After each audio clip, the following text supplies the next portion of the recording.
The throne room of Crathnor had witnessed many moments of power, but none quite like this. Queen Ziraeth sat on her elevated seat, her forearms resting on the armrests carved from black stone. She was only 23 years old, yet she ruled 12 star systems with an iron grip. Her violet skin gleamed under the harsh lights, and her eyes held the cold calculation of someone who had learned too young that mercy was weakness. The council members stood below her, their heads bowed in respect. They were all older, all more experienced, but none dared question her authority. Not after what happened to the last advisor who tried. The humans refused our terms, General Vectar announced, his voice filled with disgust. He was the Queen's cousin, a massive warrior with scars covering 3 of his forearms. They sent back our ambassador with this message: Earth bows to no one. A murmur rippled through the assembled nobles. Such defiance was rare. Most species understood the cost of opposing the Valorian Empire. The humans were new to the galaxy, barely 50 years since their first faster-than-light travel. They should have known better. Shiraheth leaned forward slightly. They dare refuse us? A species that still fights among themselves, that has no unified government beyond their pathetic coalition? They are primitive, another council member added quickly. Their weapons are crude, their ships slow. They should not be treated as equals. The Queen's expression remained neutral, but her mind was working. She had studied the reports about humans carefully. They were strange creatures, short-lived and fragile compared to Valorians. They had no natural weapons, no thick skin, no enhanced strength. Yet something about them troubled her. The border conflicts had shown that humans fought with unexpected ferocity when cornered. Send a raiding party to their colony on Arcadia Prime, she ordered. Bring me a human. I want to see what makes them so confident. The order was clear. Within 2 days, 3 Valorian warships appeared in orbit above Arcadia Prime. The colony was small, just 3,000 humans farming and mining on a world they had terraformed over 20 years.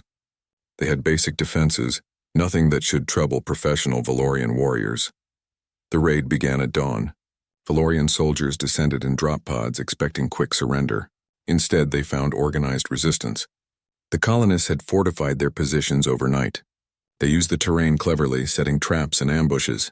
They targeted the Valorian command structure with precision strikes. What should have been a simple capture operation turned into a 6-hour battle. The Valorians eventually withdrew with heavy casualties and no prisoners. 17 warriors dead, 23 injured. The humans lost 42 defenders, but they had held their ground. The news reached Queen Ziraeth 3 days later. She listened to the report in silence, her face unreadable. When the officer finished, she dismissed everyone except Vectar. Explain to me, she said quietly, how 3,000 farmers defeated our finest soldiers. Vectar's jaw tightened. They fought without honor. They used tricks and traps. They refused to meet us in open combat. They fought smart, Ziraeth corrected. They understood they could not match our strength, so they used their minds instead. She stood and walked to the massive window overlooking her capital city. This concerns me, cousin. A species that thinks this way is dangerous. Far across the galaxy on Earth, Jake Morrison sat in a bar in Seattle, watching the news coverage of the Arcadia Prime attack. The screens showed footage of the destroyed colony buildings, interviews with survivors, and analysts debating humanity's response. Jake was 23, tall and lean with dark hair and gray eyes that had seen too much for his age. He wore civilian clothes now, but until 6 months ago, he had been a pilot in the Earth Defense Corps. He had flown missions during the border conflicts, defending human ships from pirates and raiders. He had been good at it, one of the best, until his younger brother Kyle died during a pirate attack on a transport convoy. Jake had quit the service after that. The nightmares were too much. The guilt of not being there when his brother needed him consumed him. He had been drinking heavily for months, trying to forget, but watching the news from Arcadia Prime brought everything back. Those were families, farmers, regular people just trying to live their lives, just like Kyle had been, just trying to make it home. His friend Megan Torres sat beside him. She was an engineer, brilliant with machines and systems. They had grown up together in Portland, joined the service together, survived the wars together. The council is meeting tomorrow, Megan said quietly. They're trying to decide how to respond. They won't do anything, Jake replied, his voice bitter. The Galactic Council won't help us. We're too new, too unimportant, and Earth's government is too scared to act alone. What else can they do? The Valorians are too powerful. Jake finished his drink and set the glass down carefully.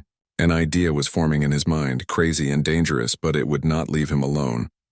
The Queen wanted a human brought to her, right? To prove we're weak? Megan looked at him suspiciously.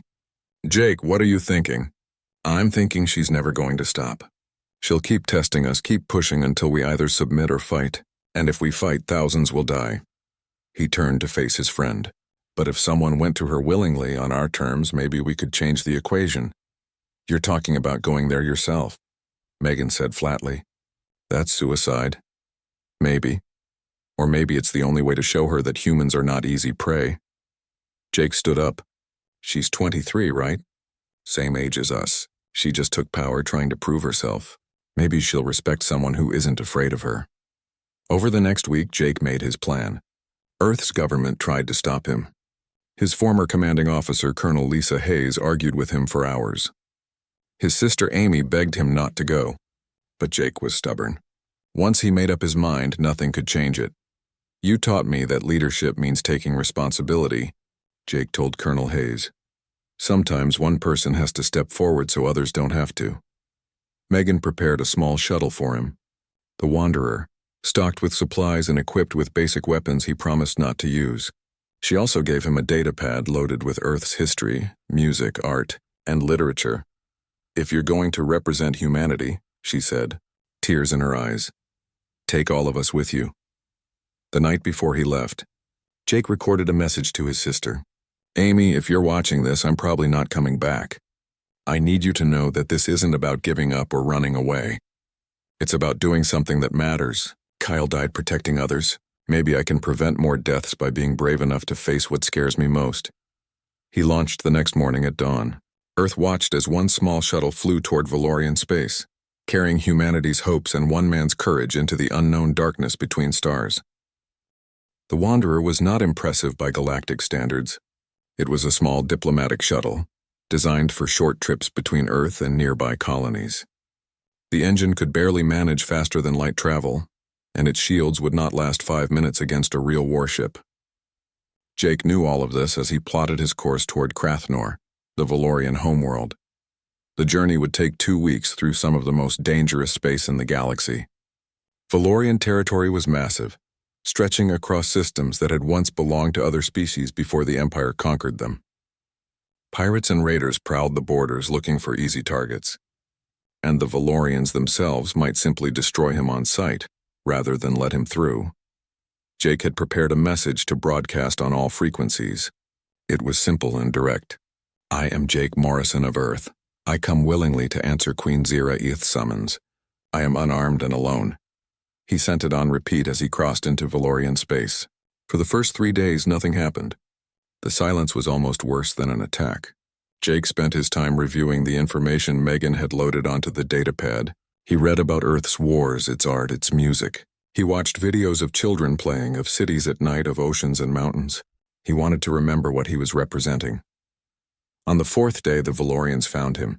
2 patrol ships appeared on his sensors, fast attack cruisers that could destroy the Wanderer with a single shot. Jake's hands tightened on the controls, but he kept his speed steady and continued broadcasting his message. The lead cruiser moved closer, its weapon systems active. Jake could see it through his viewport now, all sharp angles and dark metal. It was beautiful in a deadly way. His communication panel crackled to life. Human vessel, you are in Valorian territory without authorization. Power down your engines and prepare to be boarded. Jake activated his microphone. I'm here by invitation. Your queen demanded a human be brought to her. I've come willingly. There was a long pause.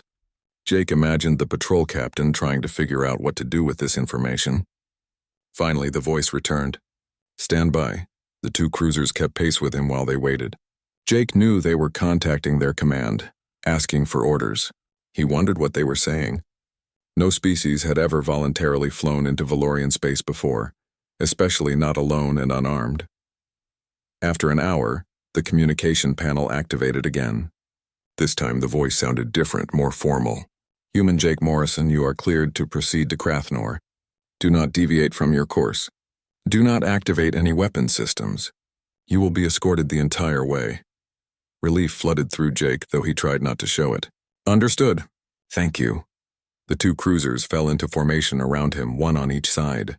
It felt like being escorted to prison, but at least they had not killed him yet.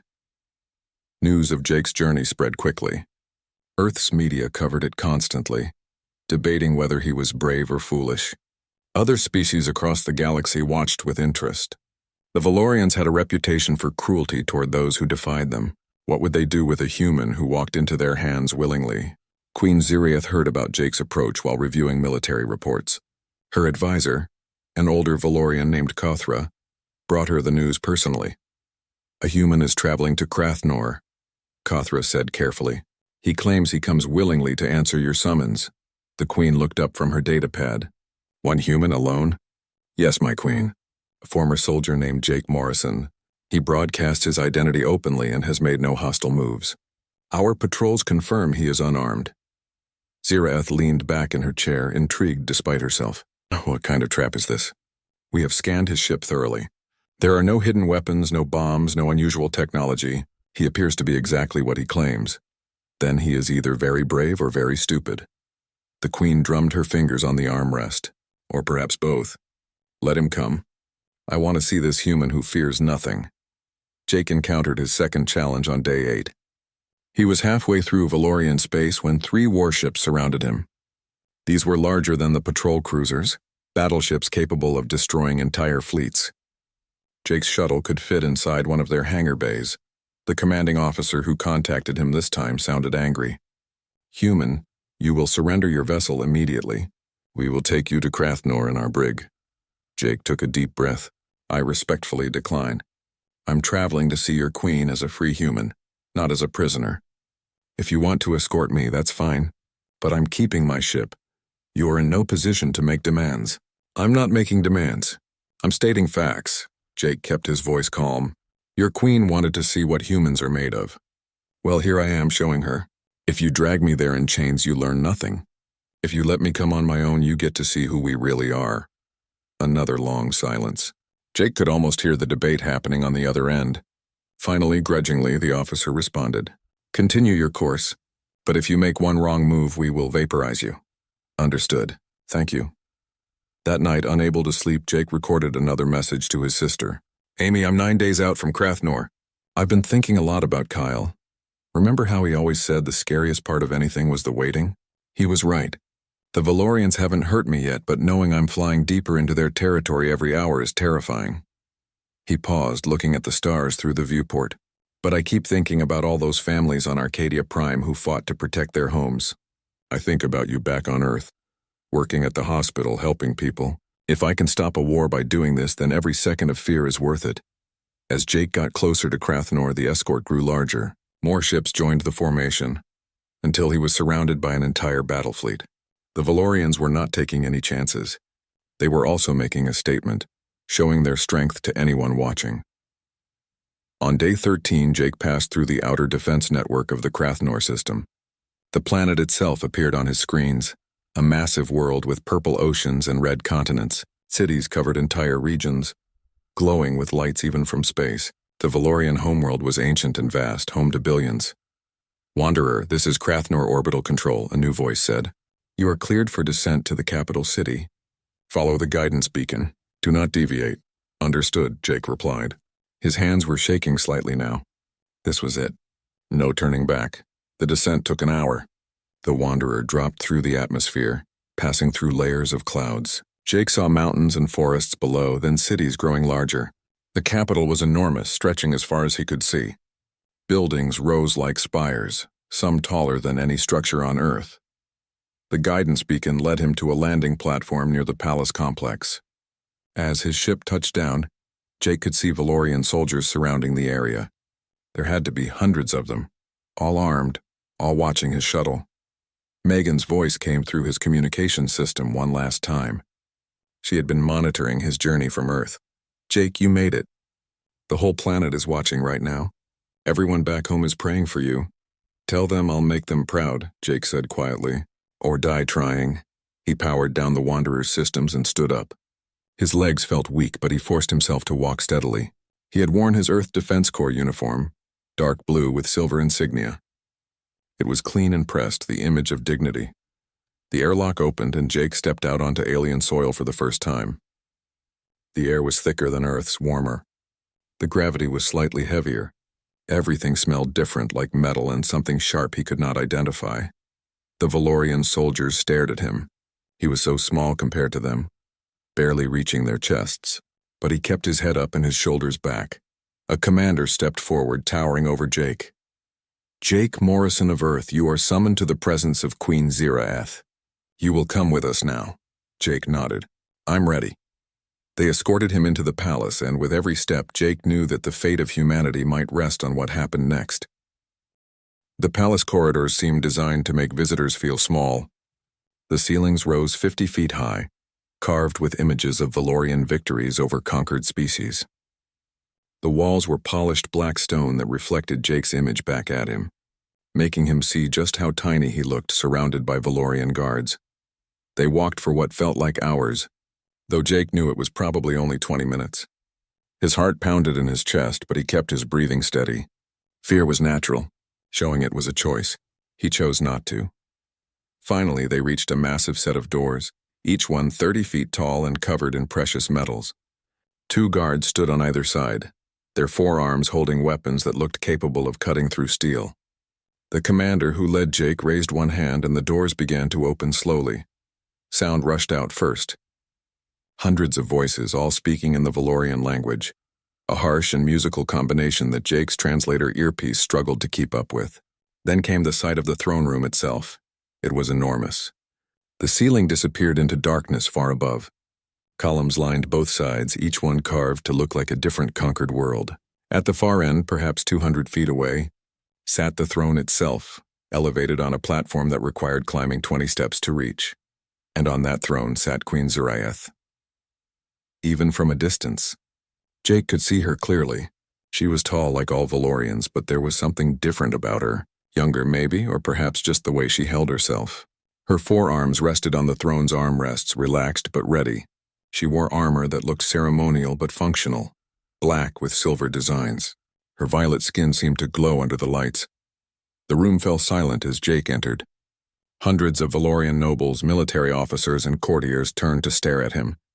Jake felt their eyes like physical weight, judging him, measuring him, finding him wanting. The commander stopped Jake about 50 feet from the throne. "Kneel before Queen Ziraeth, ruler of 12 systems, conqueror of—" "I'll stand, thanks," Jake interrupted quietly. The silence somehow became even deeper. Several nobles gasped. The commander's 4 hands moved toward his weapons, but Jake kept his eyes on the queen and she held up one hand, stopping everyone. "You dare refuse to kneel?" Her voice was strong, carrying easily across the huge room. She spoke in standard Galactic, which surprised Jake. Most Valorians considered other languages beneath them. "I didn't come here to surrender," Jake replied. His voice sounded smaller than hers, but it did not shake. "I came here to talk. And where I come from, you don't kneel to talk. You stand eye to eye." A noble near the front shouted something in Valorian. Jake's translator caught the words, "Execute him now." Others joined in, demanding his death for the insult. The room erupted in angry voices. But Queen Ziraeth did not look angry. She looked interested. She raised one hand again and silence returned immediately. "You are Jake Morrison," she said. It was not a question, yes.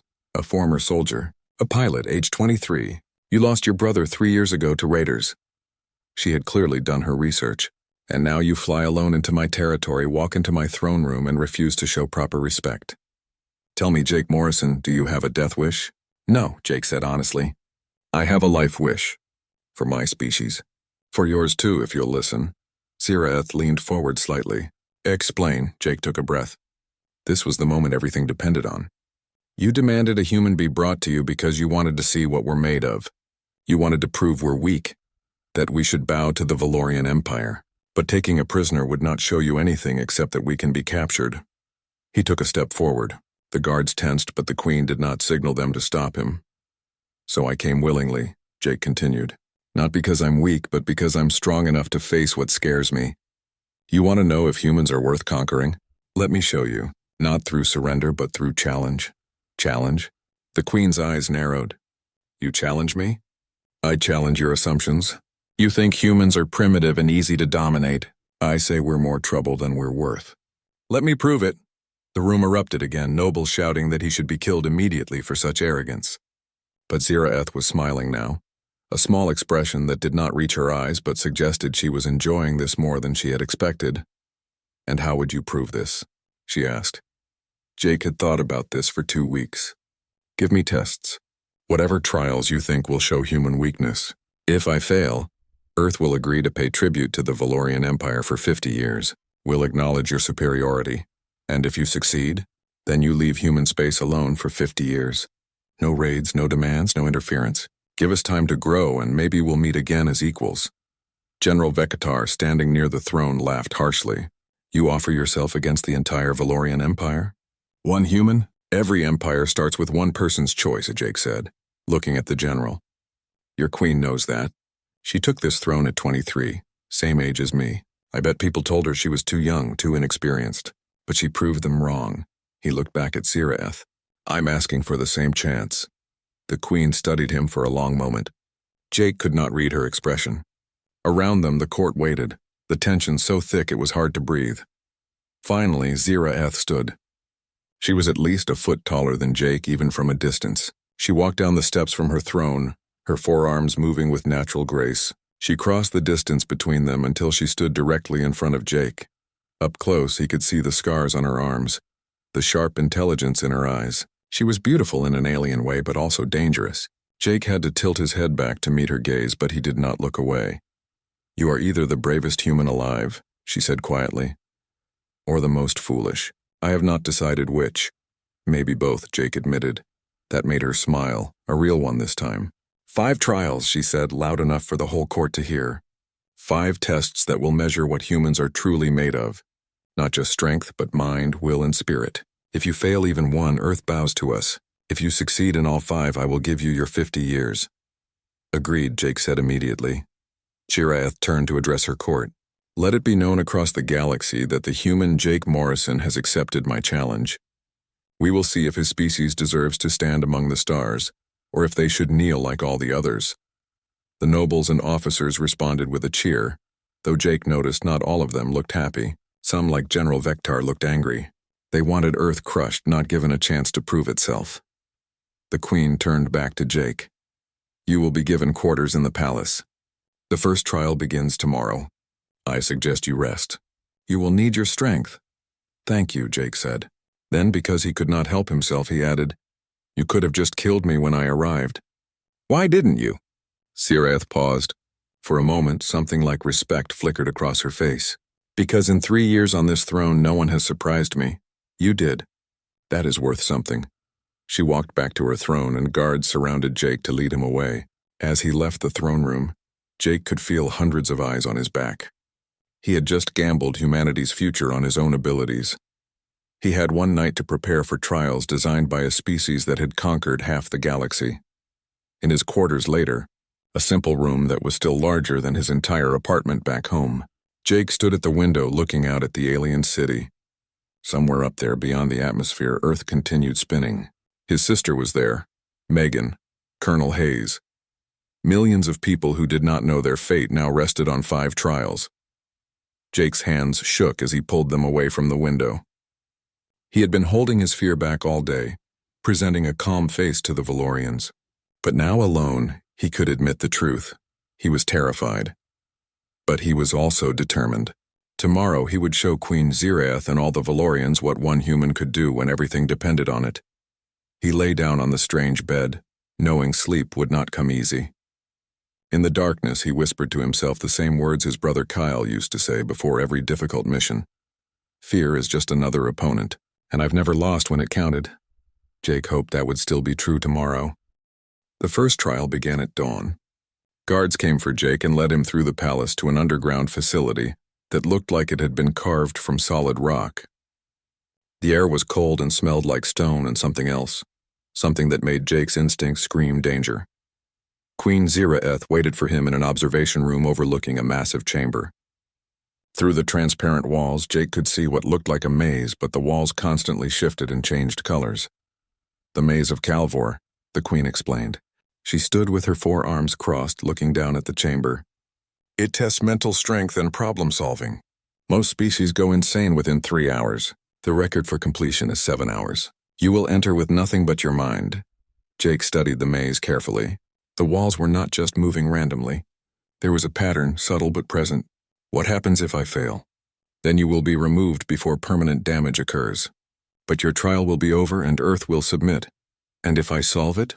Then we move to trial 2. Zirath looked at him. Are you ready? Jake nodded, not trusting his voice. Guards led him down to the entrance of the maze. The door sealed behind him with a heavy sound that echoed in his chest. The maze was worse than it looked from above. The walls seemed alive, pulsing with colors that hurt to look at directly. Sounds came from nowhere and everywhere. Whispers in languages Jake did not know. The floor tilted slightly, making walking difficult. Jake closed his eyes and took a deep breath. Panic would not help. He needed to think. He had grown up playing video games, solving puzzles. This was just another puzzle, even if the stakes were higher than any game. He opened his eyes and started walking, keeping his right hand on the wall. It was a basic maze-solving technique, but the walls kept moving. After 10 minutes, Jake realized traditional methods would not work here. Instead, he focused on the patterns. The colors changed in sequences. The sounds repeated in cycles. Even the wall movements followed rhythms. It was not random. It was a test of observation and memory. For hours, Jake worked through the maze, mapping the patterns in his mind. When the walls showed blue, they moved left. When the whispers came from ahead, a dead end was nearby. Slowly, painfully, he found the logic hidden in the chaos. In the observation room, Zirath watched with growing interest. Her advisors had assured her no human could solve the maze. Their minds were too simple, too linear. But Jake was not trying to overpower the puzzle. He was learning its language. 4 hours in, Jake found the center of the maze. A simple platform with a glowing symbol. He touched it and suddenly all the movement stopped. The walls became solid. The sound ceased. Trial 1 complete, a voice announced.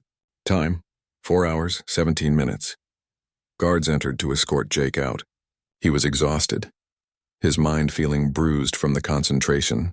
But he had done it. He had beaten the record by almost 3 hours. The Queen met him at the exit. Unexpected, she said simply. Most beings try to fight the maze. You learned from it instead. Humans are good at adapting, Jake replied, his voice rough. So I see. Rest for 3 hours. Then we begin trial 2. The second trial was physical. Jake was transported to a wilderness preserve, a massive area of forest that stretched for miles. The trees were huge, their leaves a deep purple. The air was humid and smelled of vegetation and something predatory. You will survive here for 48 hours, Zirath explained.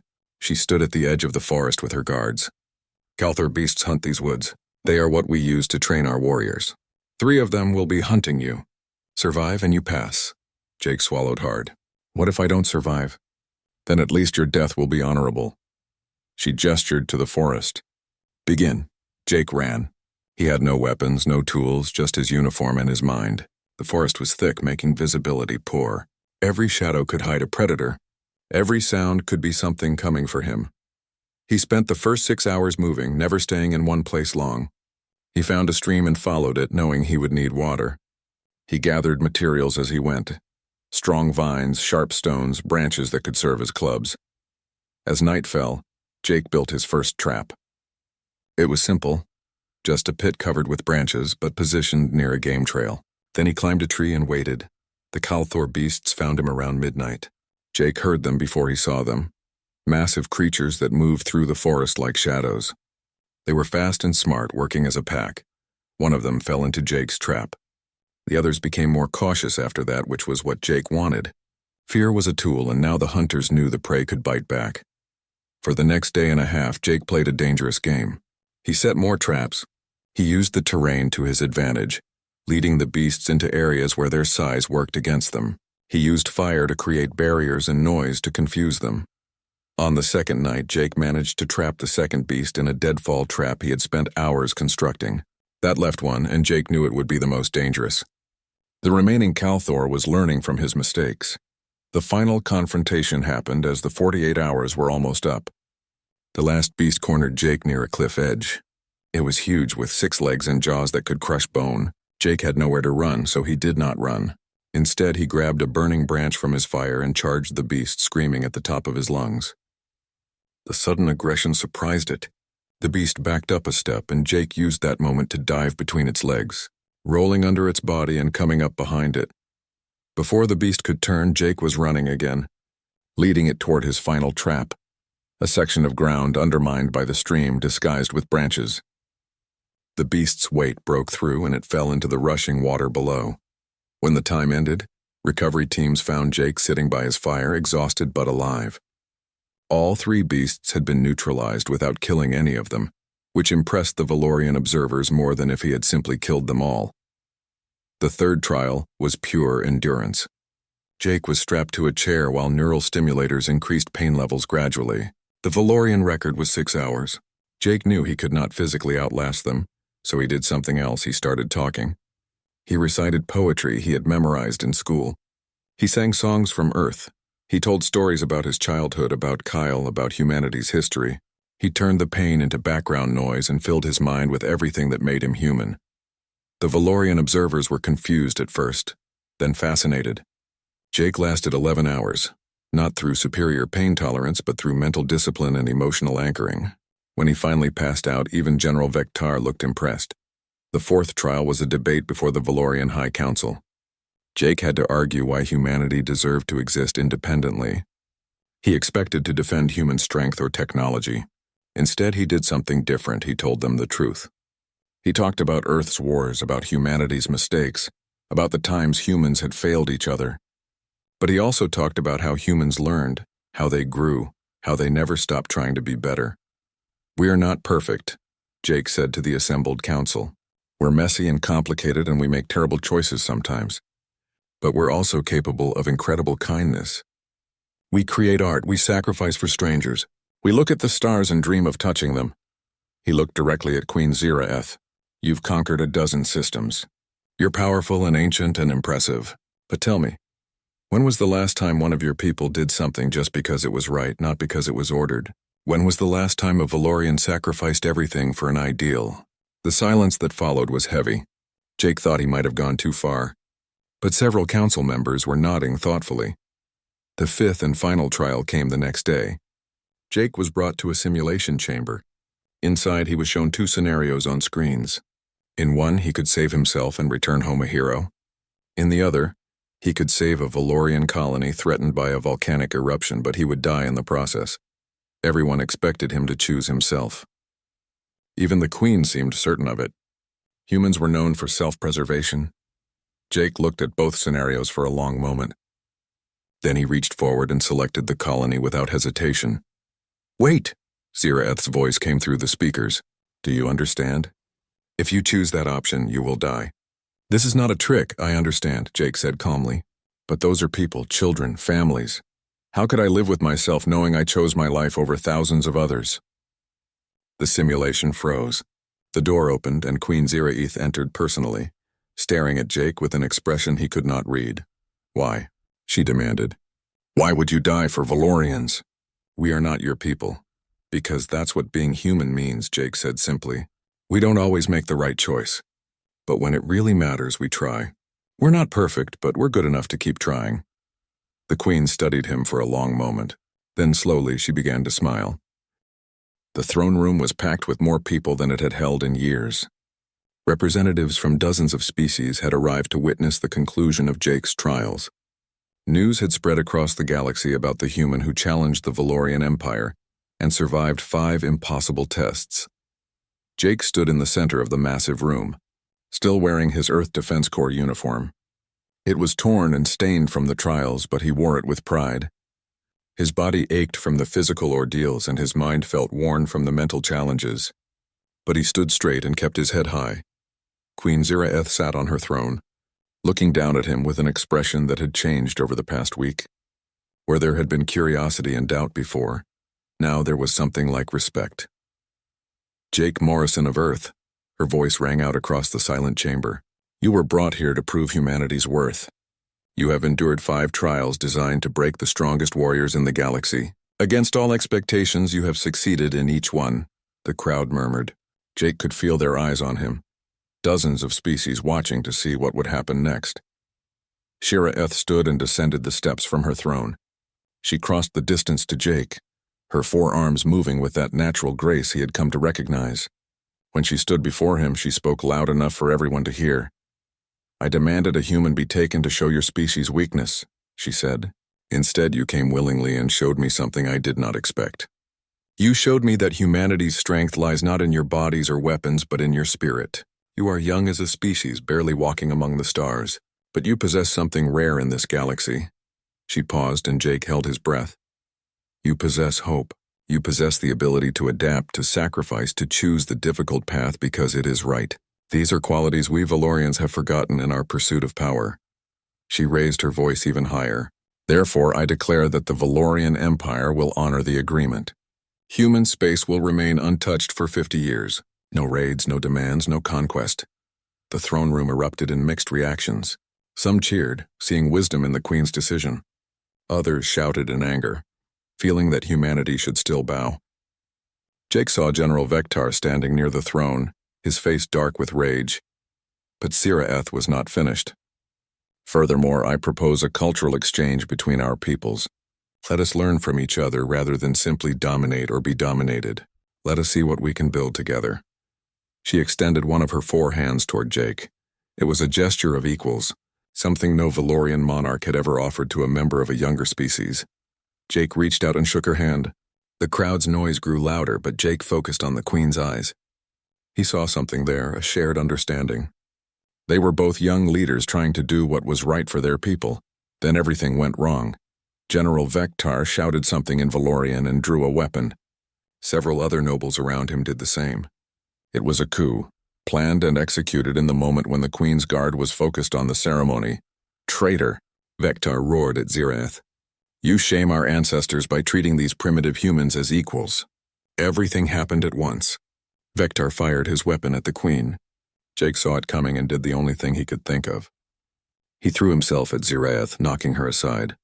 The energy blast meant for her struck him instead, burning through his left shoulder. Pain exploded through Jake's body. He fell hard, his vision going white. Through the haze, he heard shouting, the sound of weapons firing, guards rushing forward. Siraeth's roar cut through the chaos. She was on her feet instantly, 3 of her forearms drawing weapons while the 4th grabbed Jake and pulled him behind her.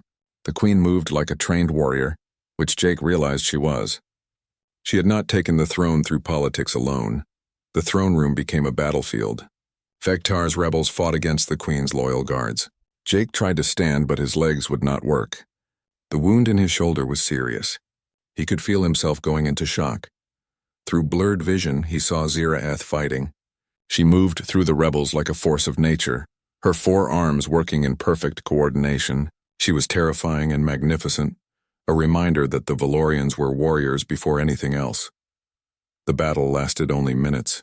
Vectar's rebels were outnumbered and unprepared for the Queen's personal combat skills. One by one they fell or surrendered. Vectar himself tried to run, but Siraeth caught him, disarming him with brutal efficiency. "You wanted to show strength," she said to him, her voice cold. "This is strength." She struck him once, and he crumpled unconscious to the floor. Then the Queen turned and ran back to Jake.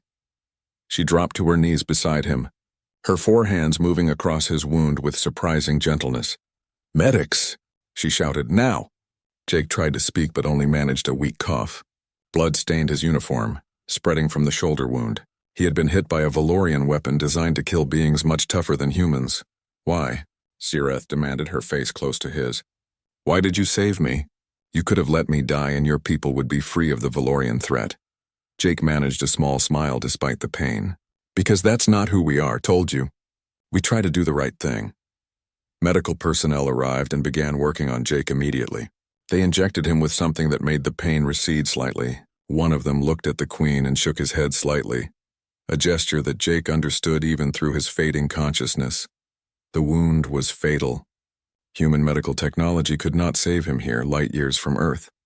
Siraeth saw the gesture too. Her expression changed, something like anger and sadness mixing together. "No," she said firmly. "Use Valorian medicine. The full treatment," the medic hesitated. "My Queen, such treatment on a human, we do not know if it will work. It could kill him faster.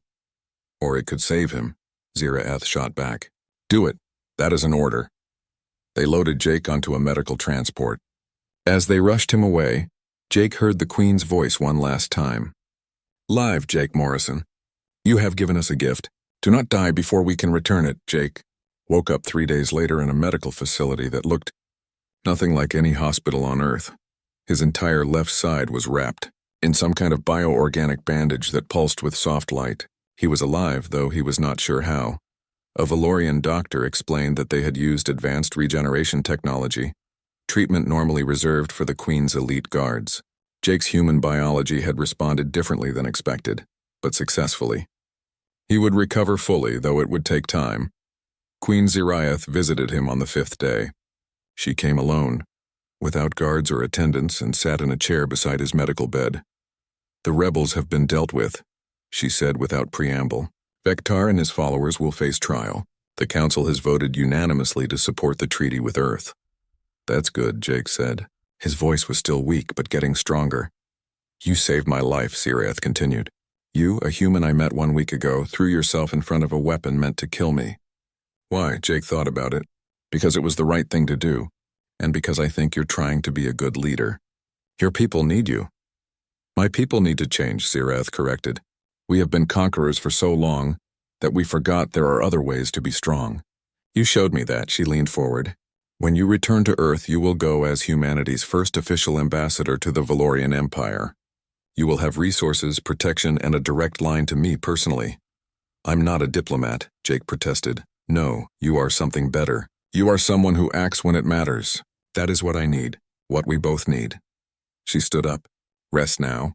You have a long recovery ahead, but when you are ready, we have much work to do."